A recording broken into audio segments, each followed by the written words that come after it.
Hello everyone, Blue Star Saber here, once again to discuss another One Piece chapter review, chapter 1033, Shimotsuki Kazaburo, sorry if I'm mispronouncing it wrong, I'm not always good with, the more Japanese names, I guess, but anyway. So, yeah, I'm a bit late on this one, but I figured I'd try and do it before the official translation comes out and just later today, since it's very early in the morning, but might as well get to it. Before we get in the chat up to review, I'll just talk about a little bit of the cover where apparently a reader's requested Tusky dressed as a bad guy getting defeated by baby penguins playing Heroes by Soradasu, in which we see a bunch of kid penguins dressing up in like sort of capes and superhero helmets. But let's see, with one of them holding a sword, jumping on the back of Tatsuki while she's dressed as a sort of like shark monster with a white flag surrendering. We others cheer him on, while another looks on and Smoker, shocked by his demeanor. It's a rather nice little cover thing, and I can definitely see Tatsuki doing that if like it was like with like small children and all that stuff, like kids from Punk Hazard and all that stuff. With Smoker looking on, just probably not entirely. Probably just looking on, just seeing her, Tatsuki doing it, but not getting involved and all that stuff. So yeah, it's a nice cute little thing, but yeah. But instead of young children, we've got young penguins. So. Baby penguins, as the translation says, but yeah. Anyway, on to the actual chapter as we go to the outside the dome, where continue off where Zoro versus King. Let's see, where Zoro just angry at Emma, saying, "Who gave you permission to use all your power?" as it's draining his arm from his hockey and all that stuff. With King mocking Zoro about apparently having an argument with his sword as he goes for the attack. Let's see. Anyway, Zoro. Let's see, as King comes quite close, comes face to face with Zoro. Zoro uses a sword attack, with King saying the word jackpot, and then an explosion happens. And then we cut back to the pleasure hall where, Sanji's fighting Queen and all that stuff. With Queen mocking, mocking Sanji that Zoro cannot beat King and all that stuff. As Queen goes on to explain that King's a remnant of the extinct Lunarians and all that stuff. Let's see, a race that can survive in any environment, any natural environment, and apparently, and reveals that in the distant past, is people regarded as like gods and all that stuff. With Sanji asking why would they have died out if they were regarded as gods. Let's see, with Queen saying, well, let's see.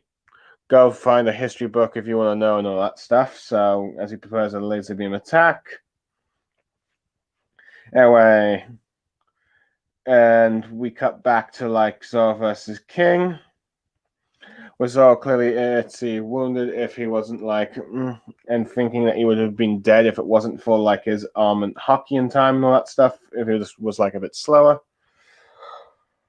He was so wondering how King survived if he blew himself up and all that stuff, as he goes on to use a death lying song slash attack, which has no effect on the King, and Zoro comments as King does that stretching attack he did from last chapter. Or was it the chapter? Yeah, it was last chapter. Let's see, it was a wet. But yeah. Zoro comments that the last one was a better attack. I think he's referring to the explosion, or maybe his own sword strike. But as he's about to draw his swords, Emma starts taking his hockey again, and so gets hit with gets grazed by King's deep pride stake attack, which. Let's see, devastating enough, knocks a bit of Omishishima's land and all that stuff, causing Derbis. With him, with King turning back to his full pterodactyl form, just making a joke about how a swordsman being held back by his own sword, saying that's something new he's seen. But anyway, so ends up Gritty dropping one of his swords, and it's Niketsusai, which I believe was the sword he got from his village and from his friend Kunai, well, his Kunai's father and all that stuff.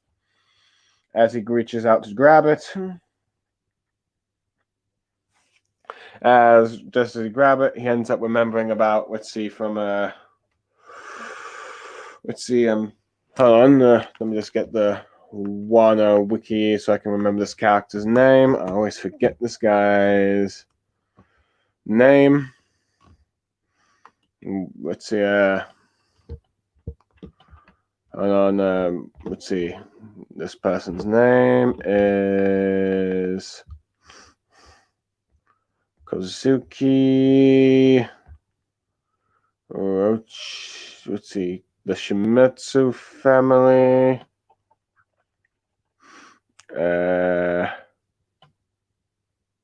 No. Let's see,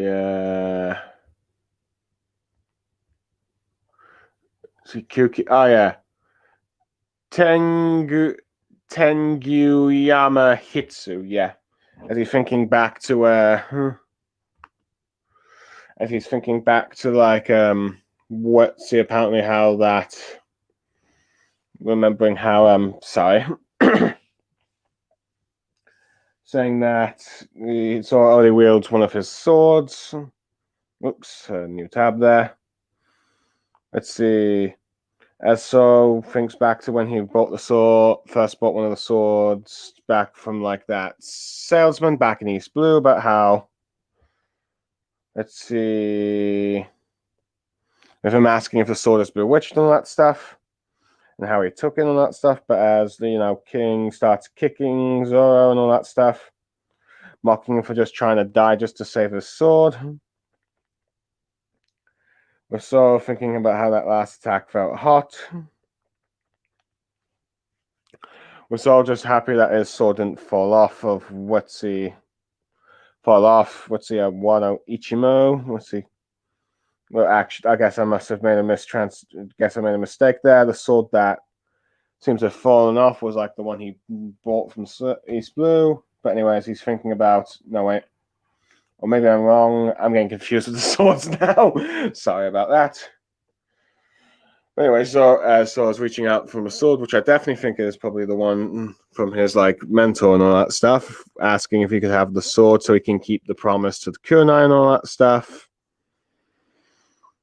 With then going back to thinking about what Tengu Maru said about how it seems to be some sort of fate that, let's see, given how that, let's see, that the white blade Wado Ichimo and Emma were both crafted by the same man, the black swordsmith Shikimutsu Kusaburo.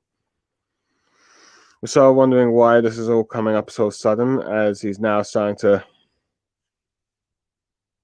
why he hasn't put 2 to 2 together already. But yeah, but why would there be famous Katana of Wano in some tiny village in East Blue? As he's finally deduced that, okay, let's see, as he starts to realize that, why there might have been a famous sword from Wano all the way in East Blue and all that stuff. But yeah, anyway, King is continuing to attack. Let's see, with his Imperial slings and arrows. Let's see, questioning does he have all 3 swords yet? We're also thinking back to as he's being pushed back, with like thinking when Momo said like, I was told not to say it. So comments about how a geese in his village used to say it, but he never said it before himself. As now Zoro starts to think back about how this old man always sitting there at the coast and he never knew his name. It's not until after the day he died did he learn that he was Kunai's grandpa, as we see her in funeral get up crying and all that stuff. as he hears about how the blacksmith Shikamatsu Kuzaburo, how he broke the laws and left the land of Wano. As let's see, thinking about what Tetsu told him and all that stuff. But hold on, let me just see if it's Tetsu. Yeah. I mean Tango Mohietsu. Sorry, told about how he left 50 years ago.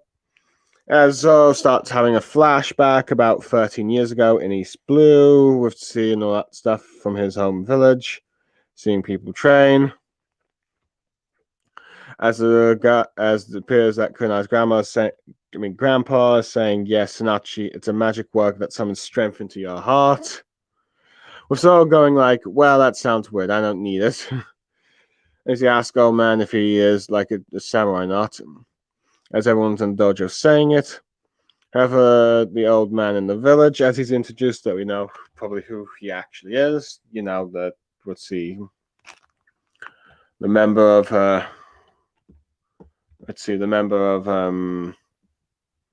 Shimamatsuki Kazaburo. Let's see, sorry about that. Telling him not to say that, as he doesn't want the Navy coming to like the village to invade him and arrest him and all that stuff, since, well, the Navy isn't exactly on good relations with samurai. So I was wondering why, though he tells him to get lost, as he does like his usual tongue-sticking thing. But anyway, he noticed. Anyway, so goes on to train, and let's see the old Kunai's grandpa tends to notice, with asking if the dojo's boring for him and all that stuff. But no, as he explains that he lost to Kunai again, as he needs more practice.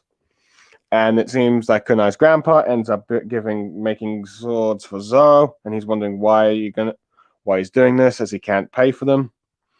And these might be Zoro's two original swords that were destroyed by Mihawk.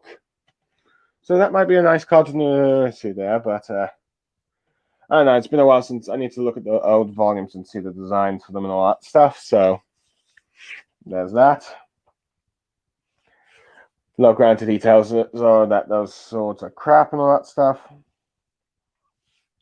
As he comments about how he's only able to forge like crap swords anymore, not good swords anymore.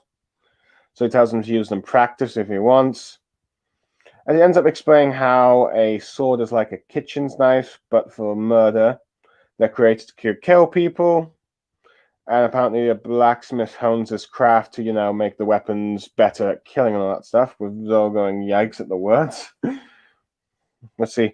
As he goes on about how a sword has its own personality and a swordsman must master it and bend it to his will. Let's see. With him asking Zoro if he thinks a dangerous sword is cursed or not. As he goes on, no, let's see. No, well, the rhetorical question, really, as he says, no, that's not. Let's see, that's the sign of great, as he says that those who are regarded as cursed blades are the signs of quality swords and all that stuff. So the weak fear them and call them cursed, as he considers like cursed swords to be a badge of honor. As he said, as swords should be frightening and all that stuff. As he goes on about how there's one blade he created when he was a young man, and apparently it was the greatest weapon he had ever made, which is clearly Emma. Let's see. But it goes on about how, just holding it would just, and all that stuff. And apparently he named the sword after the name of a king who watches over hell, which is... So Gritty starts to realize that the sword that the old man made was the king of the underworld, Emma, and all that stuff. Let's see, as he realizes that his village is named for Shimosutsuki, then he realizes it wasn't a coincidence after all.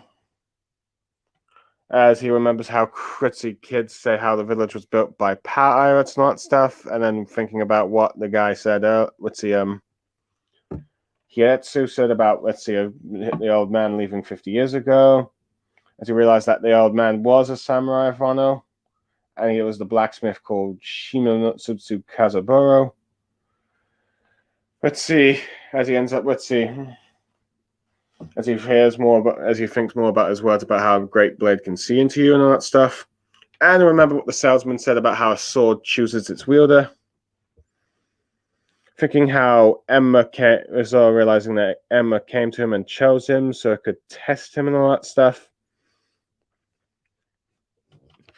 As Zoro goes to comment about how a sword is honest for Woodsy, about what its intentions are and all that stuff. And not wicked and all that stuff, and Woodsy, and apparently it was his own strength that was lacking, not the sword itself. Let's see.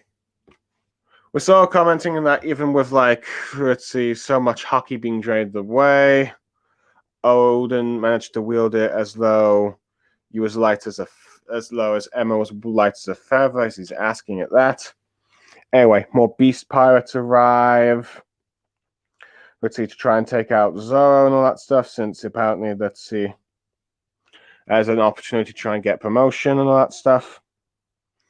As Zoro comments, I should probably stabilize his hockey in order to keep it from killing. Let's see, as he says, if I have to keep executing it at this level, it'll kill him and all that stuff. And it seems like Zoro's activating Conqueror's hockey as the beast pirate grunts are starting to get knocked out. Let's see. It goes like it's perfect, as he's thinking about how it's perfect, about what he needs to do. And King, Ritzy, noticing that all these beast pirates being knocked out by hockey, realizes that Zoro intends to become a king then, or that he realizes that Zoro has, Conqueror's hockey, so he's asking if he intends to be a king. As Zoro thinks about what Luffy wants in response to him about him being like, let's see, the world's greatest swordsman, and he will do anything to get that goal. And if Luffy gets in his way, he'll have an issue with him. But Luffy's, he thinks it's fitting that the king of the pirates would, have the world's greatest swordsman at his side and all that stuff as they become, crewmates. As Zoro comments about that's right, as he's got a promise to keep with his captain and his best friend, and that ends the chapter as Zoro's holding, got his free sword style in his mouth and all that stuff, smiling, and that ends the chapter. Oh boy, it took me a while to get to that summary, and I ended up stuttering a bit. Sorry about that, but yeah, I do like that this is the one fight that it's been a very long time since we've seen Zoro struggle with a fight and all that stuff. I mean, granted, we've seen him being wounded before in Wano, particularly against Killer, but let's see, he only had 2 swords and he was a bit distracted fighting the bridge bandit that turned out to be that magical fox, fox with an ogre devil mythical fruit and all that stuff. Let's see, he was fighting 2 opponents at the same time and got stabbed in the back and all that stuff. And then, of course, the fight against Kaido and Big Mom, he clearly took some damage there. But this is like his first, I guess you could say, Zoro type opponent since the time Skip begun that's actually given him trouble, since the octopus fisherman was easily bested by him. He was easily able to scare Monette, and Pika was more of a never really did serious damage to Zoro, but made it struggle for Zoro to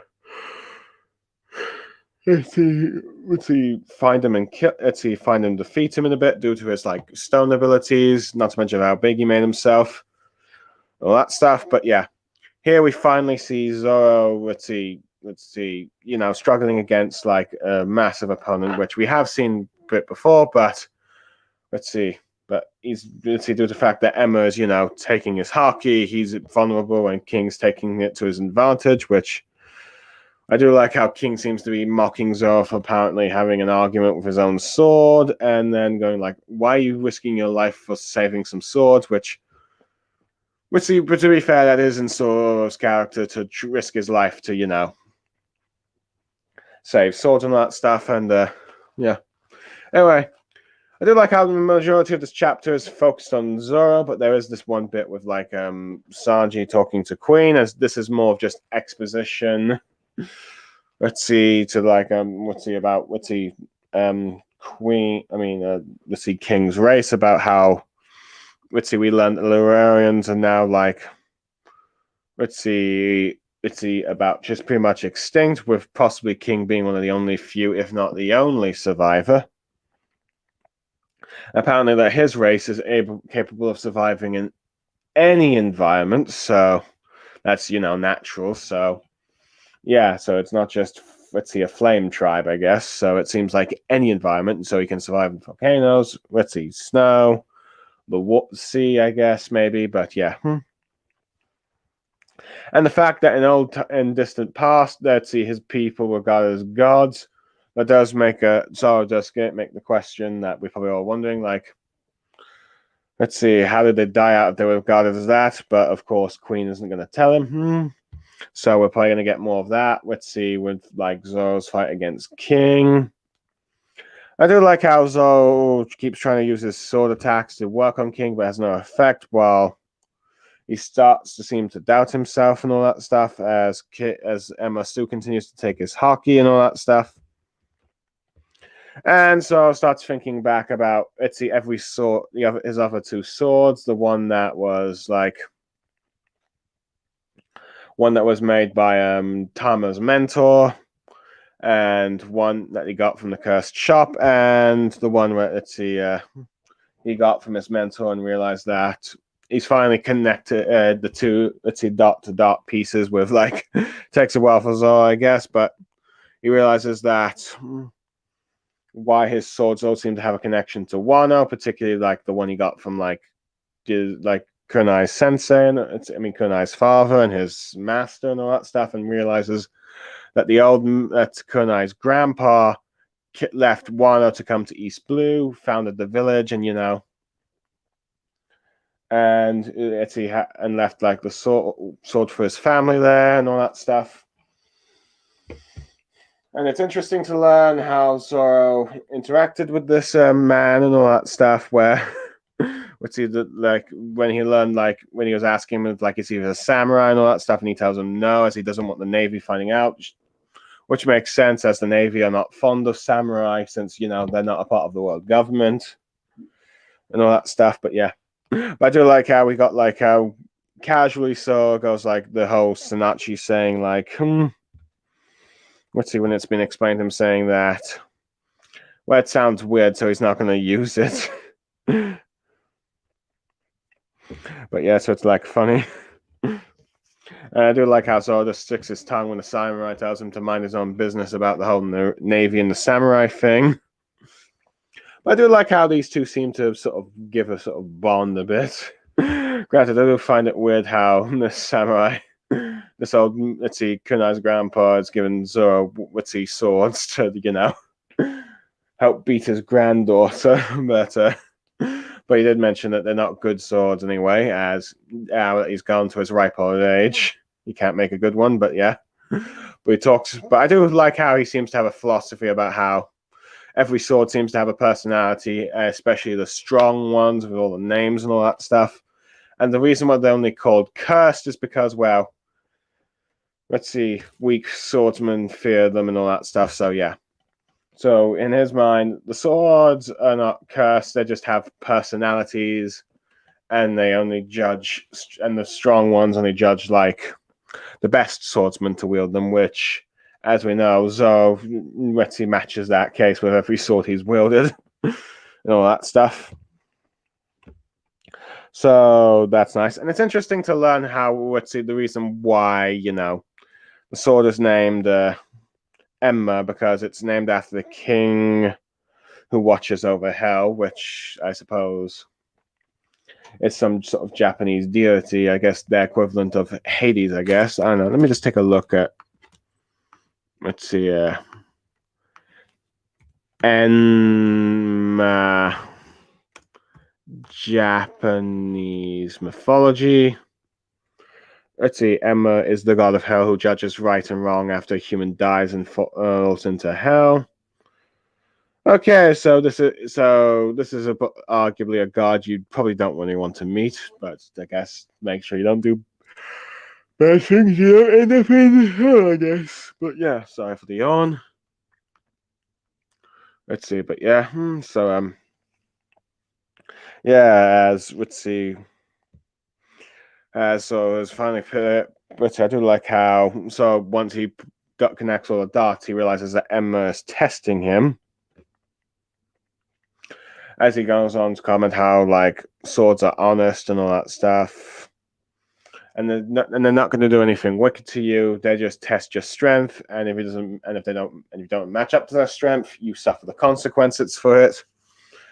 As he comments about how Oda must have been incredible with his haki to like wield like Emma and all that stuff. I do like how Zoro ends up using more Conqueror's haki to knock out some beast pirates. As probably Zoro realizes he needs to use Conqueror's haki in order to master Emma and all that stuff. So it's because of all the haki it seems to drain. I do like how King is like realizes it quickly deduces that Zoro is a conqueror, user of Conqueror's haki and asks him to attend to King. I do like how Zoro thinks back to like Luffy, agreeing with his assessment about how Zoro needs to become the best swordsman because it's fitting for the Pirate King to have the best swordsman in his crew and all that stuff. And I do like how Zoro is determined to become a king because well, and the greatest swordsman and all that stuff because due to the promises he made to like Luffy, his captain, and his best friend. Which I think there's been some debate on whether or not that's Kunai and Luffy, but I assume that it's probably Kunai. But yeah, but I guess many could say that Luffy is also his like best friend, Ritzy, as well, because well, Itzy has been in his crew the longest, more than anyone else. So there's that. But yeah, I do like how Zoro's remembering, the promises he made to Luffy and possibly Kunai and all that stuff. So yeah. Overall, I'll give this chapter a 9 out of 10. Let's see. As we've ended up learning a bit more about Zoro's backstory and his village and all that stuff in this chapter, because, well, to be honest, his backstory, besides Usopp's, was probably the quickest, let's see. With, in the East Blue Saga and generally as a whole, as most Straw Hat flashbacks tend to be quite a few chapters, but I think Zoro and Usopp's were rather brief as. So I think it was just like half a chapter, if I recall, as as he was thinking, as the Marines about to execute him, and he didn't want to die because he was remembering the promise. So that was quick, and Usopp was just briefly at the end where Mary was explaining to like Kunai why Usopp lies and all that stuff. So yeah, but yeah, as we've seen, Wano has given us quite a bit more to go, possibly back more deeper into Zoro's backstory and his connections to Wano. It still remains to be seen whether or not Zoro himself is descendant from let's see,